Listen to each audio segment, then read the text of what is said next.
everyone's a photographer. Everyone's an artist in their own way, or, you know, everyone has the opportunity to express themselves. No one's exempt.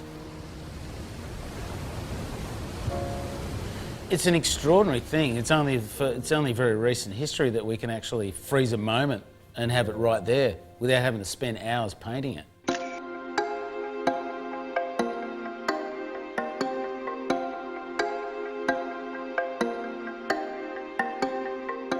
Winning 2 world titles and you know, travelling around the tour, and it was just a super exciting time.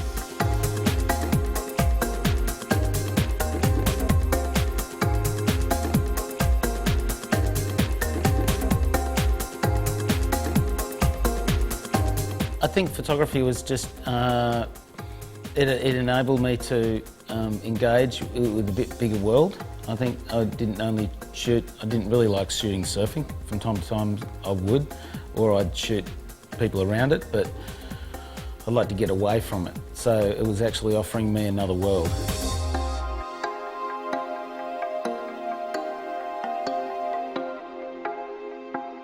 I've always looked through a frame.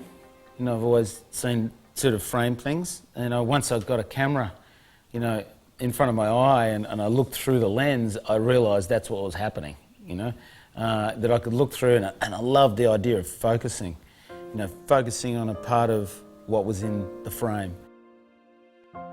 So when I go through all my old photographs, it brings up all the emotion, brings up all that stuff, and I get happy, sad, I get the whole lot, and I get to sort of feel that emotion. I think that's really special.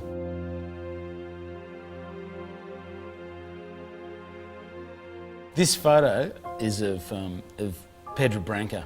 It's rocks in the middle of the ocean, and this one in particular is special because we surfed off it with a storm surfers mission down there off Tasmania.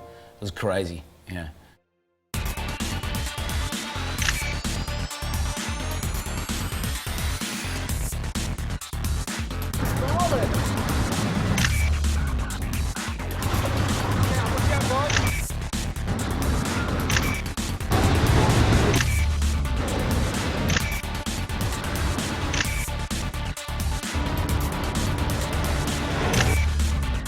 It's ancient and wild, and it's beautiful. And yeah, that's what I get out of it.